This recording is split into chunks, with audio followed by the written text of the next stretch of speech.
যুদ্ধ সংগঠিত হয়েছিল। এটা বদর যুদ্ধের পরে। বদর যুদ্ধ তো দ্বিতীয় হিজরিতে সংগঠিত হয়েছিল, ইসলামের প্রথম যুদ্ধ। এই বদর যুদ্ধে মুসলমানরা জয়লাভ করেছিল, আর কাফের মুশরিকরা পরাজিত হয়েছিল, তাদের 70 জন মুশরিক নিহত হয়েছিল। তো যখন বদর যুদ্ধে মুশরিকরা পরাজয় বরণ করলো, তো তাদের মধ্যে একটা ক্ষোভ কাজ করছিল। তারা তখন থেকেই প্ল্যান করেছিল যে মুসলমানদের প্রতিশোধ গ্রহণ করবে তারা। এ কারণে পরবর্তী তৃতীয় হিজরিতে আসার পরে এই মুশরিকরা মুসলমানদের সাথে যুদ্ধ করার জন্য তারা এই উহুদ প্রান্তে চলে এসেছিল,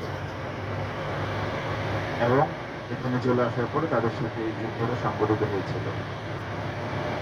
উহুদ যুদ্ধে প্রাথমিকভাবে মুসলমানদের জয়ের দিকে যাচ্ছিল, কিন্তু রাসূল করিম সাল্লাল্লাহু আলাইহি ওয়াসাল্লাম যুবাইর বিন আওয়াম রাদিয়াল্লাহু তাআলা আনহুর নেতৃত্বে 50 জন সাহাবাকে পাহাড়ের এক স্থানে তাদেরকে থাকতে বলেছিলেন, এবং বলেছিলেন আমরা জয়লাভ করি বা পরাজিত হয় তোমরা এখান থেকে যাইবে না। কিন্তু যখন যুবাইর বিন আওয়ামের দল দেখলো যে মুসলমানদের জয়ের অবস্থা, গনিমত কুড়াতে হবে, গনিমত নিতে হবে, এই চিন্তা থেকেই ওনারা সেই জায়গা থেকে সরে আসলো। যখনই সেই জায়গা থেকে সরে এসেছে, তখনই মুশরিকরা ওই জায়গা থেকে খালিতে